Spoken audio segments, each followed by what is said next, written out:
Welcome back. Well, today I'm joined by Catherine Freshley, who is here on behalf of the third proposal that is out there for us to vote starting next, or actually by next week. So Catherine, thank you for joining me. Tell me a little bit about, what is important to you regarding this initiative. Well, the thing that's very important in this, in this initiative, and recognizing I've served on Third Mutual Board for 6 years and GRF for 3 years, so I'm familiar with the board operation and the issues that the board goes through when it comes to setting budgets and things like this. Mm-hmm. And last year, and it's unfortunate that last year, even though I served on the insurance committee back in last August, mm-hmm. When it came forward, which was a total surprise, when the proposal came forward, all of a sudden it was a complete rewrite of the CC&Rs and the bylaws.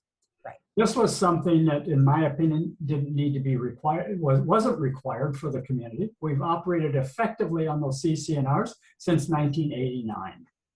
And, so there's the insurance clause, Article 11, a challenge.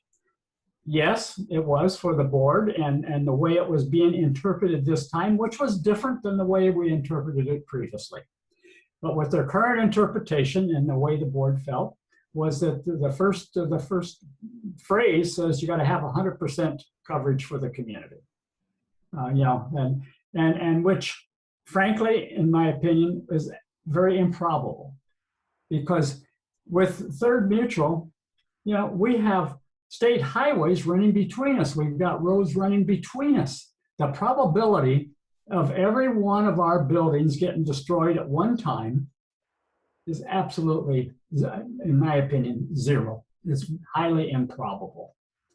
So what it really comes down to then is how much insurance should we have, and if we're gonna give the board the flexibility, which is what they need. I agree. The board needs the flexibility to win their negotiations to get the best coverage they can possibly get that is reasonable within what we can afford. Mm-hmm. And that has to be the parameter. And so the insurance company, provides the maximum. They determine, just like any insurance company, it works on actuaries because they're insuring the future. And so they're going to insure what they think the loss is going to be. And that's called the most probable loss. Well, the most probable loss for Third Mutual is this past year is $145 million. Okay? And when you take a look at it and you say, and historically, since 1996, the maximum loss we've ever had in the community is $10 million. How much insurance do we really need to buy? Mm-hmm. Well, based on where the board is coming from and their interpretation, the proposal, initially last fall and the rewritten CC&Rs was that the board they would get whatever they felt was appropriate and we could afford. Mm-hmm. Well, that's pretty open-ended. And so when that went down, there were some of us that suggested, look, let's just focus on the insurance issue because that's the issue. The rest of the CC&Rs, those are not the issues that we're having to deal with. If we're going to do anything later on CC&Rs, then let's take our time and go through it. They've been effective for us since 1989. We don't need to be consolidating them. We don't need to be doing a lot of things once we learn how to do it, okay? Once we work with it. But let's focus on Article 11, which is the same in the 59 different CC&Rs. It's the same article, so same insurance coverage. And so basically, given the goal then was to give the board adequate flexibility when it comes to negotiation and buying insurance, but we need to ensure that we don't end up with some boards who would say, well, we don't need any insurance. Well, that's unreasonable too. But hey, I've lived here almost 30 years, and you get unusual boards and they make unusual decisions. Mm-hmm. But we got to make sure that whatever we have is going to at least protect us at least a minimum amount. And that's why I think that the new amendment is appropriate, because it says the board, you have the flexibility within reason to do the best job you can get whatever insurance that you can that is that in your perspective is affordable to us, but you have to have at least 2 times the maximum minimum loss that the actuaries for the insurance companies have forecasted for the community. Right. So 145 million times 2 is 290 million. So that should be the cap of what you're buying.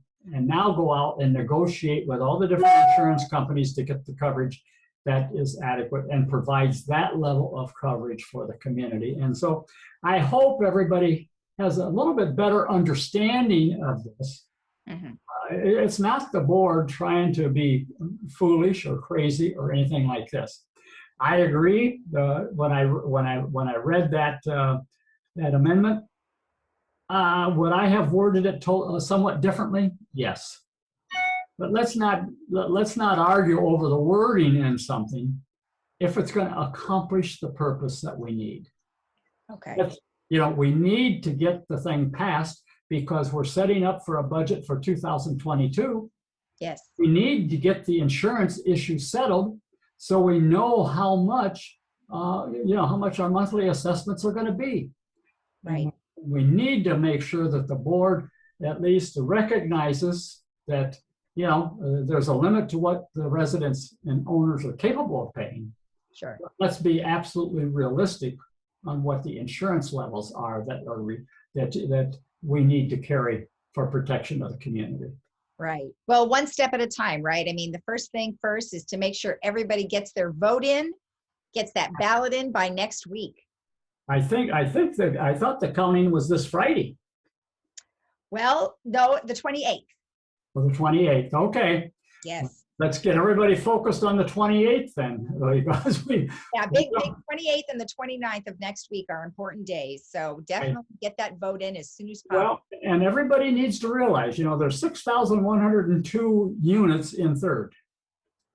And to make an amendment to amend the CCNRs essentially takes 2/3 vote.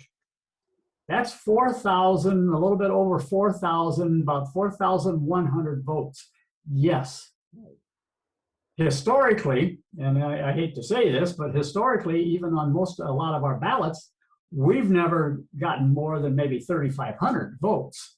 So we need to get everybody to pay attention and be supportive, because it's going to really take everybody to make this happen. You're a part of it. And you're a part of making the decision for what the assessments are going to be for us next year. So participate. It's your opportunity. Do it now. Excellent. Excellent. And there's some numbers on our screen right now that people can call if they have lost their ballot or if something has happened to it. So they would be able to replace that ballot in plenty of time to be able to meet the deadline. So thank you so much for telling us about this. I appreciate it. Oh, you're welcome. And thank you for giving me the opportunity to do so. All right, Catherine. Thank you again. You're welcome. Okay, Lisa. Bye. And we'll be right back after this.